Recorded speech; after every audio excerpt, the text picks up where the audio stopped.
গত 23শে নভেম্বর থেকে রাজধানীর এভারকেয়ার হাসপাতালে চিকিৎসাধীন বেগম খালেদা জিয়ার চিকিৎসা ক্ষেত্রে এসেছে নতুনত্ব।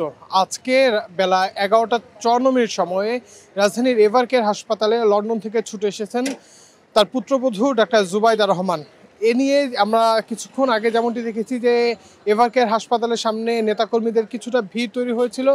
তিনি আজ 2টার কিছু সময় পরেই এভারকেয়ার হাসপাতাল ছেড়েছেন। তবে এই গেল কয়েকদিন ধরে লন্ডন থেকে যে চিকিৎসা বেগম খালেদা জিয়ার চিকিৎসা পরিস্থিতি পর্যবেক্ষণ করছিলেন, তিনি কিন্তু আজকে সশরীরে এখানে এসে যুক্ত হয়েছেন। গতকাল রাত থেকে আসলে যেটি আলোচনায় ছিল যে তার সঙ্গে তার মেয়ে ডাক্তার ব্যারিস্টার জাইমা রহমান তিনিও যুক্ত হবেন, কিন্তু তেমনটি কিন্তু ঘটেনি। আজকে আমরা যেমনটি দেখলাম যে ডাক্তার জুবাইদা রহমান তিনি এখানে এসেছেন এবং চিকিৎসকদের সঙ্গে কথা বলেছেন। যে বিষয়গুলো আসলে আমরা ইতিমধ্যেই জানতে পেরেছি যে তার যে শারীরিক অবস্থা, সেই শারীরিক অবস্থার সবকিছু ঠিক থাকলে আগামী একদিন পরেই আসলে তাকে লন্ডনের উদ্দেশ্যে নিয়ে যাওয়ার কথা রয়েছে। তবে সবকিছু মিলিয়ে আমরা যদি বলি যে গত 23শে নভেম্বর থেকে বেগম খালেদা জিয়া এখানে হাসপাতালে ভর্তি হলেও আমরা দেখেছি যে 27 তারিখে তার চিকিৎসার কিছুটা অবনতি হলে কিন্তু তাকে সিসিইউতে রাখা হয় এবং নানা ধরনের বিভ্রান্তিকর তথ্য ছড়ালে সেই তথ্যগুলোকে এড়িয়ে আসলে ডাক্তার জাহিদ যেটি বলেছেন যে তার অবস্থা আগের থেকে কিছুটা ভালো, তিনি চিকিৎসা নিতে পারছেন।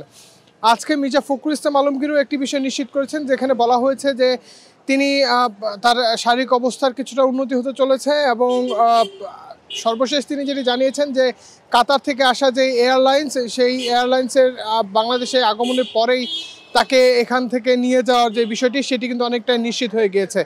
মূলত আমরা এখন পর্যন্ত যেটি দেখছি যে এভারকেয়ারের সামনে এখনও বিএনপি নেতাকর্মীরা অবস্থান নিয়েছেন, যদিও বিএনপির পক্ষ থেকে বলা হয়েছে যে যাতে করে এভারকেয়ারের সামনে উপস্থিতি অনেকটাই কমানো হয়। এর বাইরে আইন শৃঙ্খলা পরিস্থিতি যদি বলি যে প্রধান উপদেষ্টার পক্ষ থেকে তাকে অতি গুরুত্বপূর্ণ ব্যক্তি ঘোষণা করার পর, বেগম খালেদা জিয়াকে অতি গুরুত্বপূর্ণ ব্যক্তি ঘোষণা করার পর এখানে কিন্তু আইন শৃঙ্খলা বাহিনীর যে কঠোর নিরাপত্তা, সেই নিরাপত্তা রাখা হয়েছে। পাশাপাশি বর্তমান সরকারের বিভিন্ন উপদেষ্টারাও এখানে এসেছেন, বিভিন্ন রাজনৈতিক দলের নেতাকর্মীরাও এখানে এসে বেগম খালেদা জিয়ার স্বাস্থ্যের খোঁজখবর নিয়েছেন। এর বাইরে আমরা যেটি দেখছি যে এখানকার যে সার্বিক পরিস্থিতি, সেই সার্বিক পরিস্থিতি মিলিয়ে তাকে ব্যাপক নিরাপত্তার চাদরে এখানে রাখা হয়েছে। বিশেষ করে এসএসএফের সদস্যদের যে উপস্থিতি, এসএসএফ সদস্যরা কিন্তু ভেতরে তাদের যেই সতর্ক অবস্থান উপস্থিতি সেটি আছে। ডাক্তার জুবাইদা রহমান তিনি 2টার কিছু সময় পরেই এভারকেয়ার হাসপাতাল ছেড়েছেন এবং এখান থেকে বেরিয়ে তিনি আসলে কোন জায়গায় গিয়ে উঠেছেন সেটি এখন পর্যন্ত নিশ্চিতভাবে বলা না গেলেও তার যে নিজের বাড়ি রয়েছে ধানমন্ডিতে, সেখানে ওঠার কথা রয়েছে।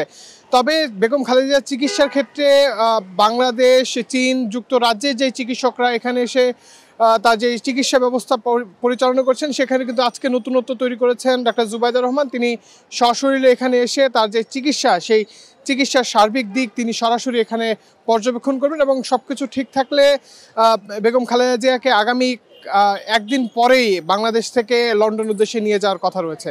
আমার কাছে এই ছিল মূলত এখন পর্যন্ত এভারকেয়ারের সামনে থেকে সর্বশেষ। ধন্যবাদ সকলকে।